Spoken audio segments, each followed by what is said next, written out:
유월절 그리고 성찬의 의미를 우리 같이 되새겨보는 시간 되기를 원합니다. 사실 제가 이 본문을 준비하면서 굉장히 어려웠습니다. 왜냐하면 자료들이 없고 흔히 우리가 성찬식을 함에도 불구하고 이 성찬식에 관해서 설교하신 분들이 거의 없더라고요. 그래서 제가 오늘 이 말씀을 여러분 거의 애화 없이 여러분들에게 전할 때 여러분이 잘 귀를 기울여 들어주셨으면 감사하겠습니다.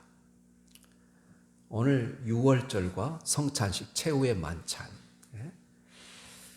예수님의 최후의 만찬이라는 이 말은 사실 옳은 표현이 아닙니다. 왜냐하면 이것은 최초의 성찬이었기 때문입니다. 아마도 최후의 만찬이라고 불려진 이유는 예수님이 죽으시기 직전에 마지막으로 제자들과 함께 식사를 하셨다는 뜻에서 그렇게 붙여진 것 같습니다. 사실 예수님은 이 성찬을 하시기 전에 오늘 본문에 두 가지 일을 명하십니다. 하나는 예루살렘 어디서 우리가 음식을 잡수실 것인지 또 준비하게 하신 것이고, 다른 하나는 제자들 가운데 그 이름을 밝히지 않지만 가룟 유다의 배신을 예고하신 것입니다. 이것은 두 가지 의미가 있습니다. 하나는 이번 유월절 이 성찬식, 이것은 반드시 꼭 해야 한다는 의미고, 또 하나는 거짓 신앙을 가진 자는 거기 있을 수가 없다는 뜻입니다. 우선 제자들은 예수님께서 유월절 음식을 어떻게 준비하시기를 원하시는지 여쭈어 봤습니다. 그것이 오늘 12절부터 시작되는 것이죠. 무교절의 첫날, 곧 유월절 양 잠든 날에 제자들이 예수께 여짜오되 우리가 어디로 가서 선생님께서 유월절 음식을 잡수시게 준비하기를 원하시나이까 하매, 그러면서 이제 13절부터 15절까지는 예수님께서 대답하시는 내용입니다. 여러분, 유대인들은 유월절 첫날에 반드시 유월절 음식을 먹었습니다. 유월절 음식이 무엇입니까? 어린 양의 고기를 먹습니다. 쓴 나물을 먹습니다. 그리고 여러분, 무교병을 먹어요. 무교병이라는 것은 여러분 바로 이 효소를 넣지 않는 빵을, 누룩을 넣지 않는 빵을 가리키죠. 제자들이 유월절 음식을 어디에서 예비할 것인지를 묻는 제자들의 질문에 주님이 제자들 보내며 지시하신 내용이 13절부터 15절인데, 너희가 바로 성내로 들어가면 물 한 동이를 가지고 가는 사람을 만나리니 그를 따라가서 어딘지 그가 들어가는 그 집 주인에게 이르되 선생님의 말씀에 내가 내 제자들과 함께 유월절 음식을 먹을 나의 객실이 어디 있느냐 하시더라. 주님은 제자들에게 어떤 인간적인 수완을 발휘해서 바로 유월절 음식을 먹을 이 식사방을 구하라 하지 않으시고 단지 당신의 말씀을 그대로 전하라고 하시는 거예요. 누구를 만나든지. 오늘 여러분 마가복음에만 그렇게 기록되어 있어요. 물 한 동이를 이고 가는 여자를 만나고 그 집 주인에게 그렇게 그냥 주님이 말씀하신 그대로 전하라, 그렇게 말해요. 여러분, 여기서 우리가 주님을 따르는 성도들이 주의 일을 어떻게 해야 하는지를 교훈을 받습니다. 주님의 일을 하는 성도들은 주님의 말씀을 듣고 그것을 어떻게 할까 미리 계획하거나 미리 걱정하거나 계산하지 말라는 거예요. 단지 예수님의 말씀에 순종하며 가면 된다는 거예요. 우리가 여러분 다니엘 기도를 하지만 수많은 강사들의 공통점이 뭐냐? 그냥 주님의 말씀에 순종하여 갔더니 일어나는 기적들이에요. 우리에게 이런 역사를 경험할 수 없는 것은 주님의 말씀에 우리가 순종하지 않기 때문에 그렇습니다. 그래서 이 주님의 명령하신 그 말씀에 순종하여 가면 모든 것을 주님이 예비하신다는 거예요. 순종하며 나갈 때 하나님이 역사하신다는 것이죠. 단지 우리는 예수님이 지시한 대로만 그대로 따르면 된다는 겁니다. 주의 일을 하는 사람들이 어려움을 경험하는 이유 중에 하나는 그들이 주의 일을 주의 방법으로 하는 것이 아니라 자꾸만 자기 생각으로 하기 때문에 그래요. 주님께서는 당신의 말씀에 따르기만 하면 모든 일이 이루어지도록 이미 다 준비해 두셨는데 우리는 그것을 무시하고 자기 생각을 쫓아 하기 때문에 어려움을 느끼고 늘 여러분 부딪히게 되는 것입니다. 그것이 성경의 역사예요. 아브라함이요? 가장 결정적인 사건이 100세에 낳은 아들 이삭을 모리아산에 바치는 사건인데 얼마나 고민했겠어요. 그러나 순종하여 갔더니 하나님께서 그 모리아산에서 여호와 이레로 여러분 숯불에 걷더니 순양을 대신 드리게 하시지 않습니까? 뿐만 아니라 그 아들 이삭이 60세에 여러분 신부를 맞이하는데 그의 종 엘리에셀을 보내요. 근데 하나님이 다 이미 예비해 두셔서 만나게 하시는 거예요. 주님을 사랑하는 여러분, 우리가 하나님의 일을 하는데 우리의 방법과 생각과 고집과 걱정을 다 내려놓고 주님의 인도하심을 바라보는 거예요. 왜 기도합니까? 주님의 인도하심을 바라보기 때문에 기도하는 거예요. 그래서 기도를 통해서 그 모든 되어질 일들을 맡기며 가는 거예요. 주님의 말씀이 우리의 이성적으로 도저히 납득이 되지 않고 이해할 수 없다 할지라도 순종합시다. 그러면 아주 쉽게 또 아주 주님의 신비하신 인도하심과 주의 능력을 우리 모두가 체험하며 완수할 줄 믿습니다. 이 성경의 역사예요. 그래서 이제 16절에 보니까 제자들이 나가 성내로 들어가서 예수께서 하시던 말씀대로 만나 유월절 음식을 준비하니라 돼 있어요. 예수님이 하신 말씀대로 사람을 만나 유월절 그 음식을 준비할 수 있는 방을 얻게 됩니다. 그들은 주의 말씀이 얼마나 정확하게 그대로 이루어지는 것을 목도하게 되죠. 거기에 한치 오차도 없이 모든 일이 그대로 되어지는 참으로 기이한 일들을 만나게 되는 거예요. 그래서 이사야 55장 11절에 보면 내 입에서 나가는 말은 헛되이 내게로 다시 되돌아오지 아니하고 반드시 내 뜻을 이루면 내가 보낸 일에 형통하리라 그래요. 이게 하나님의 말씀의 능력이거든요. 그냥 말씀에 따라서 가게 되면 하나님께서 모든 것을 예비하시고 역사하신다는 거예요. 둘째로 우리가 주님의 일을 할 때 사람은 신뢰할 만한 존재가 못 된다는 거예요. 오늘 18절입니다. 다 앉아 먹을 때 예수께서 이르시되 내가 진실로 너희에게 이르노니 너희 중에 한 사람 곧 나와 함께 먹는 자가 나를 팔리라. 또 20절에도 그들에게 이르시되 12 중에 하나 곧 나와 함께 그릇에 손을 넣은 자니라. 이렇게 말해요. 여러분 주님과 함께 3년을 동고동락하며 같이 생활하고 주님을 가까이에서 모셨던 제자들입니다. 그런데 그들 중 하나 가룟 유다가 자기의 스승이자 구주이신 주님을 팔게 될 것을 애고하신 거예요. 여러분 가룟 유다뿐만 아니라 베드로는 수제자 예수님을 여러분 베드로는 3번이나 부인하게 되고 모든 제자들이 주님을 다 버리고 떠나지 않습니까? 그런데 그들 중 하나 가룟 유다가 자기 스승이자 구주이신 주님을 팔게 될 것이라는 거예요. 그래서 성경은 사람에 대해서 뭐라고 말하면 인간은 인간의 마음을 가리 만물보다 거짓되고 신이 부패한 것은 사람의 마음이라. 에레미야 17장 9절에 그렇게 말해요. 따라서 우리는 하나님과 그분의 말씀을 제쳐두고 사람들을 기대려고 해서는 안 된다는 거예요. 사람들을 의지하려고 해서는 안 된다는 거예요. 믿음 안에서 한 형제요 자매로 불렀음을 받았다 할지라도 의지할 대상이 아니라는 거예요. 물론 우리는 한 형제요 한 자매 된 성도들을 믿고 그들과 약속을 할 때 그 약속을 믿어줘야 합니다. 그러나 그들을 의지할 대상으로 여겨서는 안 된다는 것이죠.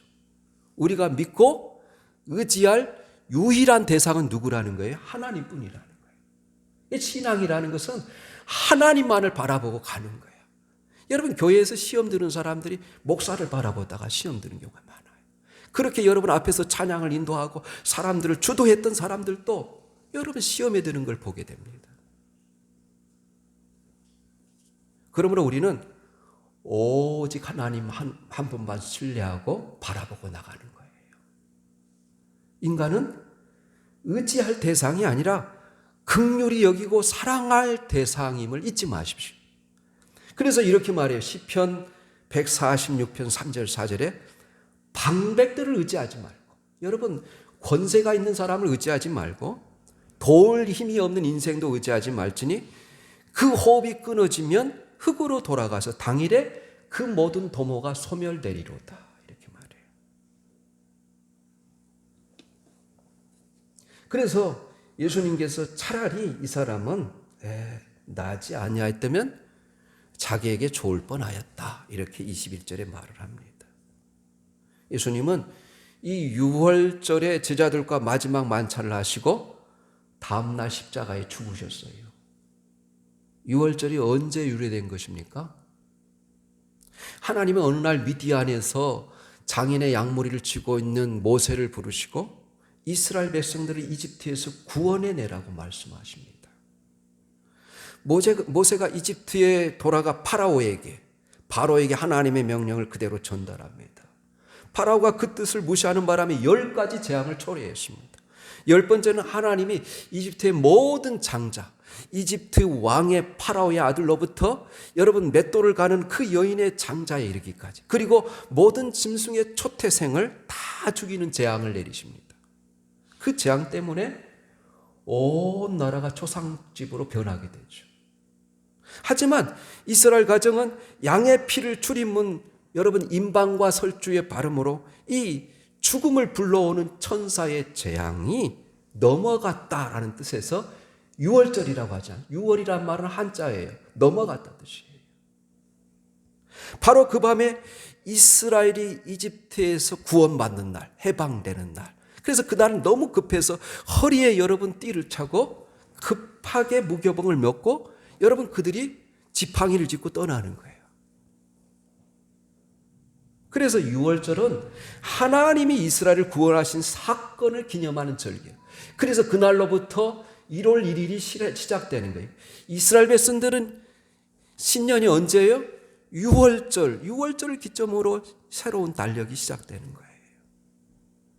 이 유월절 의식을 거행할 때마다 이스라엘 백성들은 이 출애굽의 사건을 항상 기억했을 것입니다. 유월절 의식에서 가정의 가장이 이 제사장의 직무를 대신해요. 그래서 그가 이 떡과 잔을 들어서 올리면서 그 의미를 선창하면 가족이 다 화답하는 거예요. 이렇게 말합니다. 보라, 이것은 이집트 땅에서 우리 조상이 먹은 고난의 떡과 잔이다. 그래. 우리가 지금 여기 있지만 내년에는 이스라엘 땅에 거하게 하소서. 우리가 지금은 노예지만 장차 자유민이 되게 하소서. 이렇게 하면서 유월절을 지내는 거예요. 그래서 유월절 의식은 애표적인 의식을 뜻합니다. 애표란 말은 미리 보여주는 징조란 뜻이죠. 유월절 의식을 행하는 가운데 이스라엘 백성들은 오실 메시아를 기다렸습니다. 그리고 신약의 성도들은 유월절 대신에 성찬식을 행하면서 다시 오실 메시아를 기다리는 거예요. 예수님은 생애의 마지막 유월절을 지키면서 이 성찬예식을 제정하셨어요. 여러분, 유월절은 누룩을 넣지 않는 빵을 먹습니다. 그리고 그들이 흔히 구할 수 있는 이 포도주를 마시게 되죠. 성찬식을 하기 위해서 양을 잡아 피를 흘릴 필요가 없었습니다. 예수님은 그 유월절의 음식을 그대로 도입해서 바로 이 떡과 잔을 마시는 거예요. 먹고 마시는 거예요. 그런데 왜 유월절 양이 필요가 없었습니까? 그 밤이 지나면 예수님이 몸소 유월절 어린 양으로 십자가에서 피를 흘리도록 되어 있기 때문에 그래요. 예수님은 이 유월절의 떡과 포도주를 성찬의 요소로 채택하시면서 새롭게 해석합니다. 그래서 떡이 십자가에서 찍히실 자기 몸이라는 거예요. 그리고 이 포도주자는 십자가에서 흘리실 예수님의 피를 상징한다고 말씀하시는 거예요. 이 할례와 유월절, 이스라엘 백성들이 가장 귀하게 지키는 이 할례, 날 때부터 8일 만에 남자 아이들은 다 할례를 받지 않습니까? 이 할례와 유월절은 성부 하나님이 제정하시고 세례와 성찬은 성자 예수님이 제정하셨어요. 우리는 두 가지 큰 의식을 하지 않습니까? 세례는 처음 예수를 믿는 사람들이 예수 그리스도를 구주로 고백하고 영접했을 때 여러분 어느 정도 여러분 그 믿음의 기간이 지나면 세례를 주게 되어 있습니다. 이 세례는 일생에 한 번 받는 거예요. 그러나 이 성찬식은 바로 주님이 십자가의 죽으심을 기억하면서 여러분 우리가 이 땅을 떠날 때까지 항상 바로 이 성찬식을 거행하는 거예요.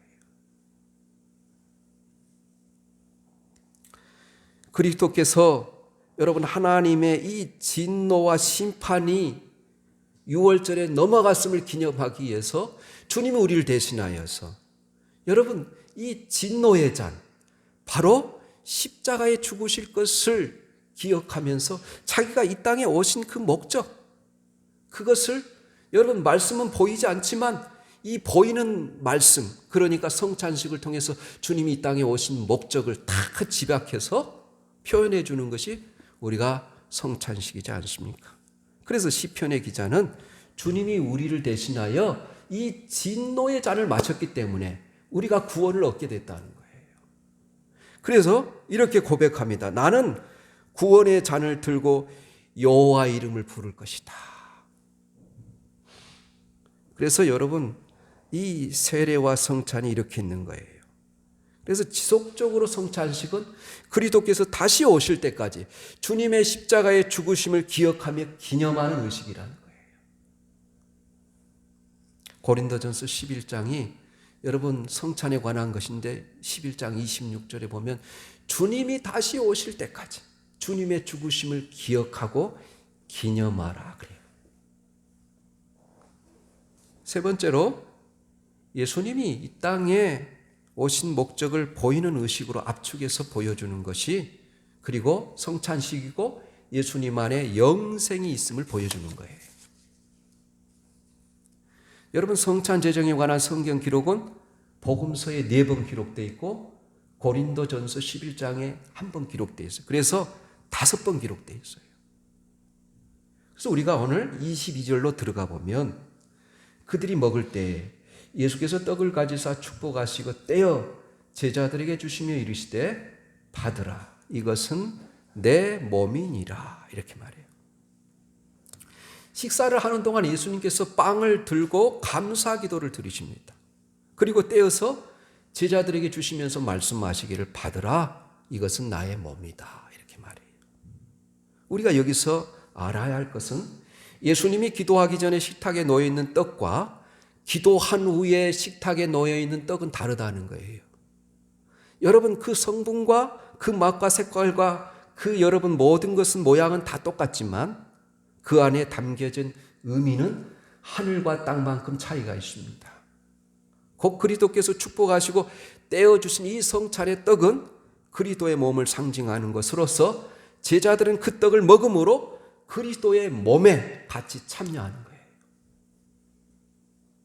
따라서 구원을 받는 성도들은 이 성찬식을 할 때마다 이 떡을 경건한 마음으로 받아야 돼요. 이 일은 우리가 그리스도의 몸에 참여하는 것으로 대단히 중요한 것입니다. 그래서 고린도전서 10장 16절에 이렇게 말해요. 우리가 축복하는 바 축복의 자는 그리스도의 피에 참여하는 것이 아니며 우리가 떼는 떡은 그리스도의 몸에 참여하는 것이 아니냐. 떡이 하나요 많은 우리가 한 몸이니 이는 우리가 다 한 떡에 참여함이라 이렇게 말해요. 여러분 구약의 이스라엘 백성들은 광야에서 특별한 양식을 먹었어요. 자기들이 수고하여서 얻은 떡이 아니라 하늘에서 내려준 만나를 먹었어요. 그러나 이 만나를 먹고도 영생에 이르지 못하고 다 구약의 이스라엘 백성들은 광야에서 죽습니다. 그러나 이 생명의 떡이신 예수님을 먹는 자는 영생을 얻게 된다고 주님은 약속하셨습니다. 그러므로 우리는 이 성찬의 떡을 먹을 때마다 자신에게 영원한 생명을 주신 그리스도를 기억하고 항상 감사하는 마음으로 받아야 돼요. 이 생명의 떡, 하늘에서 오신 산떡이신 예수님께로 오는 사람들만 영생을 얻을 수 있어요. 우리는 이 진리를 확신함으로써 그리스도 안에 거하고 그리스도가 우리 안에 거함으로 바로 그분과 동행하고 그분의 인도하심을 받을 수 있기를 예수님의 이름으로 축복합니다. 뿐만 아니라 이 귀한 진리를 세상 사람들에게 참 생명의 떡이신 예수님을 전함으로 사람들이 영생에 이르게 하는 사명을 감당할 수 있기를 바랍니다.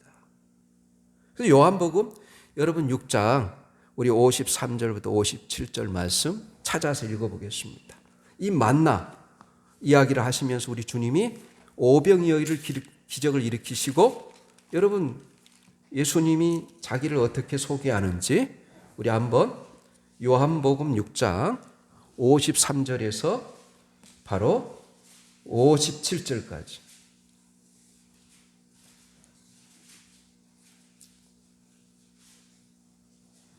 자, 우리 같이 읽습니다. 53절부터 6장 53절 시작.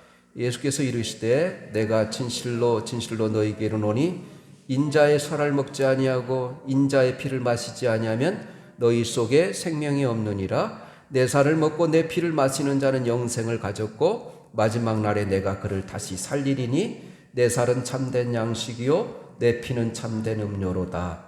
내 살을 먹고 내 피를 마시는 자는 내 안에 거하고 나도 그 안에 거하나니 살아계신 아버지께서 나를 보내시며 내가 아버지로 말미암아 사는 것 같이 나를 먹는 그 사람은 나로 말미암아 살리라. 이렇게 말해요. 그래서 여러분 사도행전 4장 12절에 다른 이로서는 구원을 얻을 만한 이름을 주신 적이 없지만 우리에게 예수 그리스도를 믿을 때만 우리는 구원을 받을 수 있다는 거예요. 그래서 예수님은 이 성찬식을 거행하면서 이것은 내 몸이다 떡을 떼면서 그렇게 말해요. 이것은 여러분 그냥 문자 그대로 해석하면 안 돼요. 상징적인 의미. 이 선언을 하실 때 아직 몸을 입은 존재이기 때문에 예수님의 몸이 예수님 안에 있고 또 떡에도 있을 수가 없는 거예요. 예수님이 육체를 거할 때는 여러분 그의 모든 공간이 제한을 받았어요. 여기서 이것은 내 몸이다 이 선언은 이것은 내 몸을 상징한다 이런 뜻이에요. 그래서 예수 그리스도의 은혜에 감사하며 믿음으로 성찬을 받는 성도는 이 성찬을 통해서 예수님 안에 거하고 예수님이 우리 안에 거함으로 친밀한 교제가 이루어지는 수단이에요. 그런데 여러분 천주교는 화채설을 믿습니다. 제가 이 천주교와 개신교의 차이점, 여러분 왜 종교개혁을 통해서 무엇이 달라지냐, 가장 크게 달라지는 게 성찬식에 대한 해석이 달라져요. 화채설을 믿어요. 델화, 몸체. 그러니까 화채설에 의하면 이 성찬식에서 사제가 봉헌하며 미사를 하는 동안 바로 이 천주교에서는 어떻게 해석하느냐, 바로 이 떡과 포도주의 외형은 그대로인 채 바로 실제적으로 그리스도의 살과 피로 변한다는 거예요. 성찬을 할 때마다 예수님의 몸과 피가 예수님이 희생제물로 바쳐진다고 여러분 카톨릭에서는 가르칩니다. 근데 성경은 예수님은 단 한 번의 십자가의 죽으심을 통해서 모든 제사가 완성됐다고 해요. 그들은 성찬식을 할 때마다 여러분 예수 그리스도께서 또 피를 흘리시고 그렇게 해석을 하는 거예요.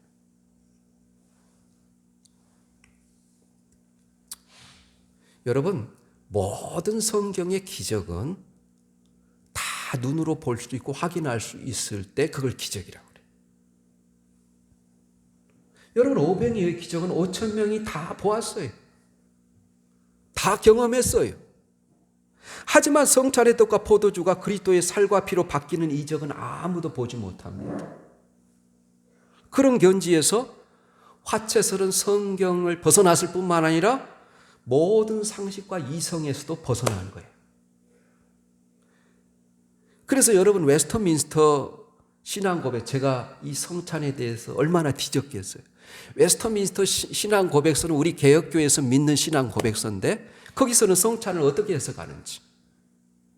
이 화채설은 그래서 성경을 벗어난 생각이라는 거예요. 이것을 통해서 다양한 미신과 천박한 우상 숭배의 원인이 된다고 웨스터민스터 신앙 고백서는 해설하고 있습니다. 여러분 생각해 보세요.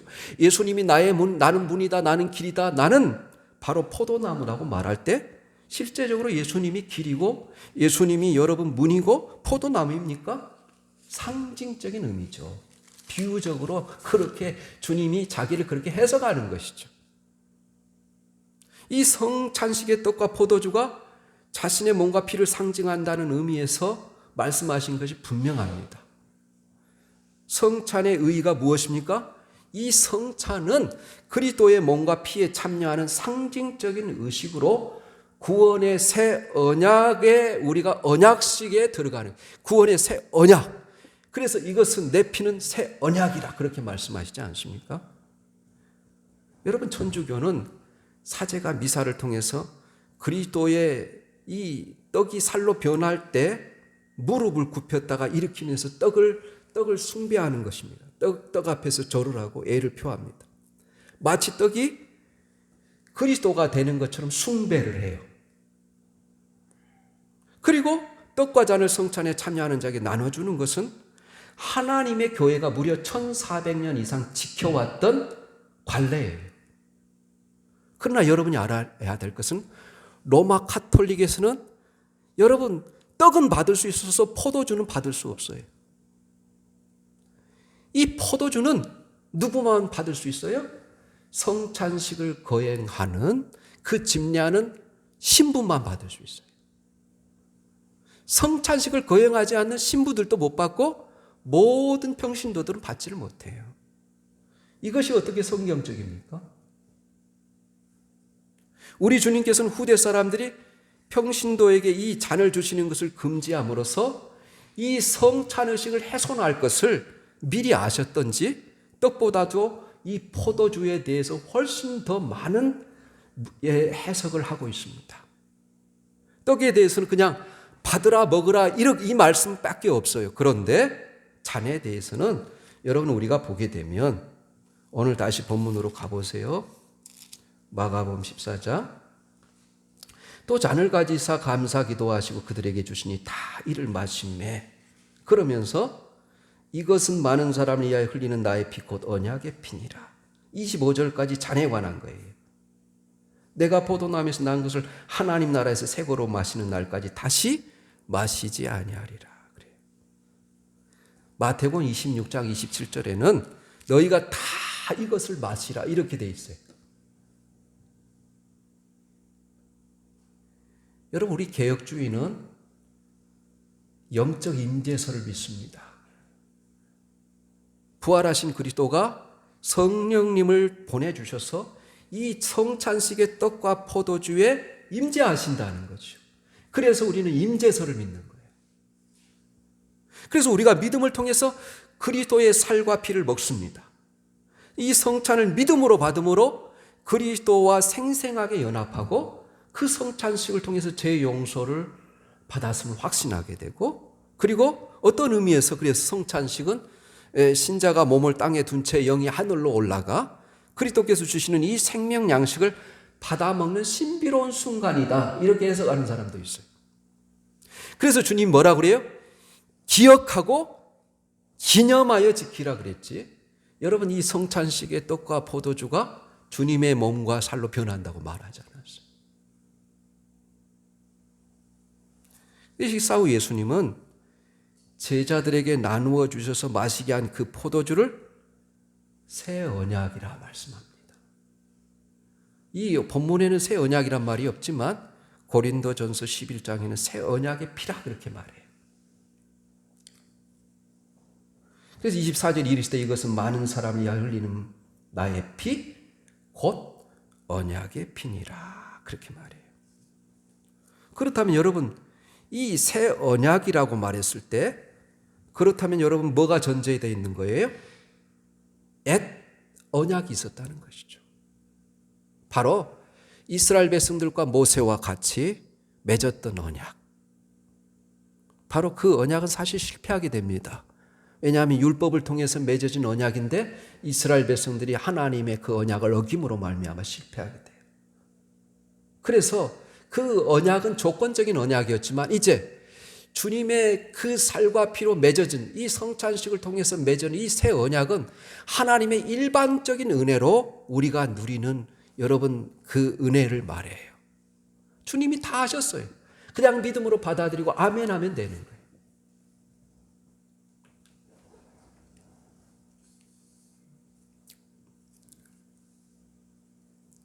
고린도전서 11장 25절에는 이 잔은 내 피로 세우는 새 언약이다 이렇게 선언해요. 출애굽 당시에 설사 혈통적으로 이스라엘 자손이라 해도 유월절 양의 피가 바르지 않는 집들은 이 죽음의 재앙을 피할 수가 없었어요. 마찬가지로 유월절 어린 양의 예표하는 예수님의 피가 없는 사람들은 자신의 죄로 인해서 멸망에 이르게 되어 있어요. 그래서 로마서 3장 25절에 그리스도 예수 안에 있는 속량으로 말미암아 하나님의 은혜로 값없이 의롭다 하심을 얻은 자 되었느니라, 이렇게 말해요. 예수님의 그 피로 말미암아 그 믿음으로 우리가 그것을 받아들이는 자에게는 하나님께서 우리의 모든 죄를 관과하시고 우리를 의롭다 하셨느니라, 이렇게 이야기해요. 그래서 성경은 모든 사람은 죄인이고 예수님의 피로서만 이 죄 문제를 해결할 수 있다는 것이 우리 기독교의 핵심적인 진리입니다. 우리 모두는 예수님의 피로 인해서 죄를 씻고 하나님과 화목할 수 있고 하나님의 은혜에 들어갈 수 있음을 믿으시기를 바랍니다. 예. 오늘 또 25절 우리 같이 읽어보겠습니다. 진실로 너에게 이르노니 내가 포도나무에서 난 것을 하나님 나라에서 새 것으로 마시는 날까지 다시 마시지 아니하리라 하시니라. 여러분, 주께서 제자들과 나누신 이 만찬은 단순히 예수 그리스도 안에서 하나님의 구원 사역을 기념하는 것 이상의 중요한 의미를 갖고 있습니다. 기독교의 가장 핵심적인 진리, 죄 용서와 구원, 또 여러분 성찬식에는 다시 오실 그리스도에 대한 소망이 담겨 있어요. 그래서 다시는 이 땅에서 여러분 포도나무에서 난 것을 마시지 아니하고 이것이 마지막 식사라는 것을 의미하는 겁니다. 그리고 장차 하나님 나라에서 이 땅의 만찬과는